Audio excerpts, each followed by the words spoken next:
Hi everyone. So for those of you that have been following me on my limited uploads of my videos, just because I'm not real good at it, I don't feel real comfortable with it yet. I've had a few people kind of say, hey, keep it up. Definitely want to do some more free motion with this. I would love to see what you're doing. So a couple of key things with free motion with the Baby Lock Lyric is, number one, we changed out our foot, and we'll show that in a little bit, but we need to make sure that our feed dogs are lowered. And for those of you that are new to this, the feed dogs are the little metal dudes down here with the teeth, and they kind of pull the fabric back as it goes along. So they kind of have this really neat motion that goes back and forth. In order to lower the feed dogs on the Baby Lock, so you have your accessory addition right here that goes over the arm. But this has to, and I have to lift it up just because I have a little bit of a lip. I have to lift it up just here. This slides out. And right back here is a switch. And so when the feed dogs are up and in place, the switches to your left-hand side when you're facing your machine. And when the feed dogs are in the down position, we need to switch them back. And we switch it all the way over, the feed dogs go down, and they no longer engage. And so that makes the free motion aspect of it so much easier because you're not fighting with your feed dogs. So that is one of the number one things that has to be done. Number two is your tension. And it's really funny because I've actually heard I've heard and read different things about how to set things and how things should work. And I actually set mine at the same stitch as what I use for piecing. And on my Baby Lock, I usually use stitch number 30, which is what is kind of classified as the piecing stitch. So it's a 2.0 millimeter stitch length, and I get really good results with that. So I've heard people say that you need to change it. I've just kind of left it at that, and I've done some fairly okay stuff. So I'm going to pause this for just a second, rearrange the camera, and see if we can get you back in, and I'll show you a couple of things that I'm working on. So one of the things that I had mentioned is that we actually need to change out our presser foot to a free motion quilting foot. And so typically you're going to have a presser foot that's going to look similar to this. I mean, I've got a 1/4 inch foot on here. And with the Baby Lock machines, you know, it's really nice. Like with a lot of the other sewing machines, you can just literally change out your feet in a real quick release the button kind of situation there. And what we need to do is we actually need to change that out for this. And I'm hoping you can see this. So this is a free motion quilting foot. I'm going to switch hands here. There we go. And this foot attaches to the machine right here. Our needle goes right down through this little hole down here. And this bar actually has to rest up on top of the needle stay bar. And then what that does is every time the needle goes up and down, it actually causes this to go, you'll see, I'll see if I can get this to go up and down. So what we're going to do is we start off with our small screwdriver, and I'm going to come in here. And everybody says to turn the machine off. Yes, you're technically supposed to turn the machine off, but if I do that, then you won't be able to see it because the lighting's really bad in here. And I'm going to lift this up. And that's one of the things that I really like about the Baby Lock is that I'm in needle up mode right here. But if I need to get underneath it just a hair more, I can actually lift that up that much higher. Needle down is down there, needle up, lift, and that helps me get my feet in and out when I need to. And so I'm going to reach in over here. This one comes in. We're going to tighten this up just a hair right there. We're going to finger tighten it to start off with. Make sure that it's, man, you need little fingers on that. Now, this is a plastic attachment. So So one of the things that I'm going to make sure I do is I snug it, but I don't over tighten it, because you'll start really, really messing with the plastic on that. But you'll also notice, and I'll get a better angle on that in just a second, the needle bar has that little pin, that little nodule over the top of the needle bar. Our needle is centered, and we always want to make sure that we're centered. We have a center stitch going on.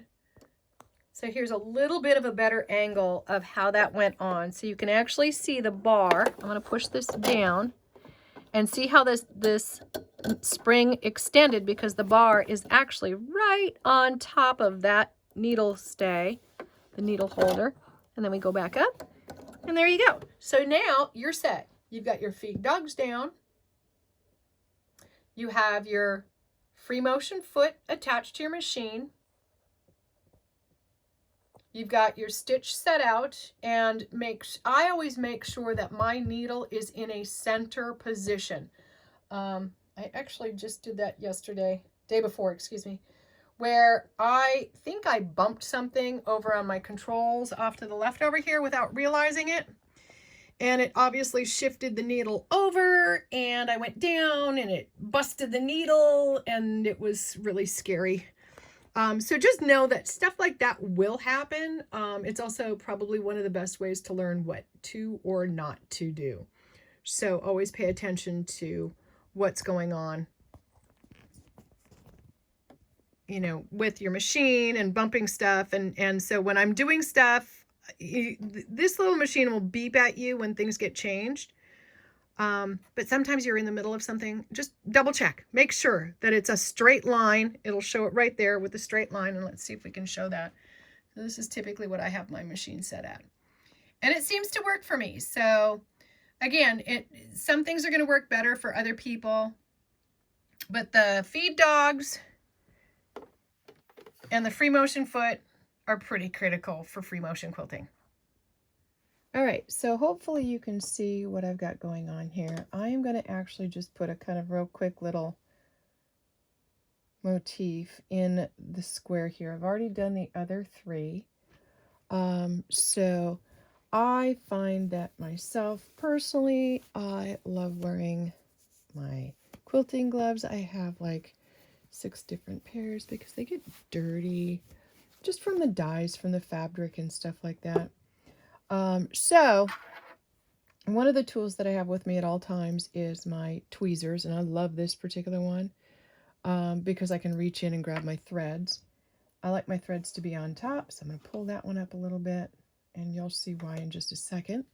And then I also have my little scissors. So first things first, I'm going to get myself set. I hold my threads.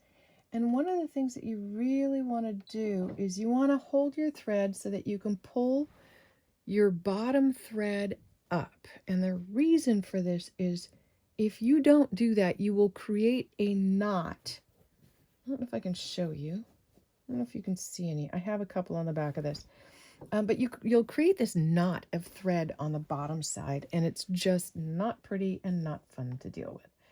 So my foot down, I'm going to go, I've already put my needle down. I'm going to do needle up, holding everything in place. This is why I have my tweezers, because I can't reach that thread otherwise, because it is really short. Pull them both up. I go needle back down in the same spot, and then I stitch really close to in place. And you'll see, usually I only do like 3-ish, but I move it ever so slightly so that it creates a kind of tied off area. So it almost like ties itself off, and it's not going to come undone. Now I have mine set, my machine is set at stitch number 30, which is 2.0 at 4 on the tension. I believe that's the tension. And I have it set at high, but I don't typically go fast when I do this because I want to try to create a decent stitch length. So if I go too fast, it gets out of control. So my first step is I'm going to kind of come out, and I'm going to come around like this to this point.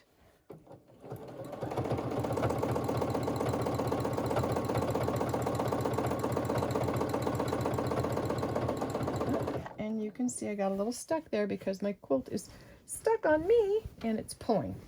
So that's one of the things that's really important to pay attention to.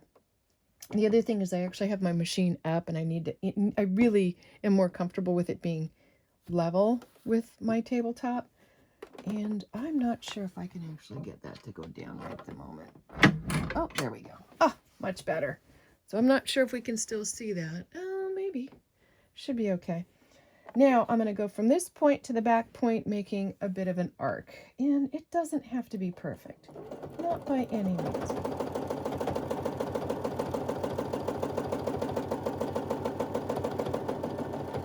And that's, see, I got a little squiggly down at the end because my foot actually hit my binding. Now, I already bound this before I decided to actually do something in my squares. No biggie. It's my quilt. I can do whatever I want with it. I'm going to come back down. And I try to keep a fluid motion, even though I've gone a little further than I'd like. You can see my hands were way up here. I like to try to keep my hands within that kind of picture framing the area that I want to work. But I also don't like to stop in the middle of an arch, because if I do, odds are I'm gonna kind of offset it when I take off again, so then the stitching is gonna be, you know, like off. So let's go back. I'm gonna do one more arch.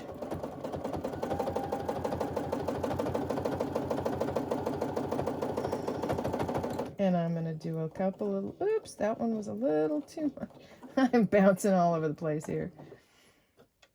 And yet what's really funny is no one's going to see that when you're done. So you can see that's kind of the overall motif that I was going for on that one. And there you have it. A couple of little things. Practice, practice, practice. I always have leftovers from my quilts. So I'll have, you know, maybe a little bit of a front. Usually it's backing and batting. Try saying that a couple of times. And then I'll just take some scrap fabric and throw it on top, or I'll cut some of the batting off and flip some more backing up on top and use that to kind of get a feel for free motion designs and stuff like this. This particular quilt, super, super fun, super fast, super easy, all straight lines with the exception of here. And then I've got this border going around here that I'm thinking about doing a serpentine, kind of a serpentine type line to it. Not 100% sure I'm going to do that yet, so we'll see. Stay tuned.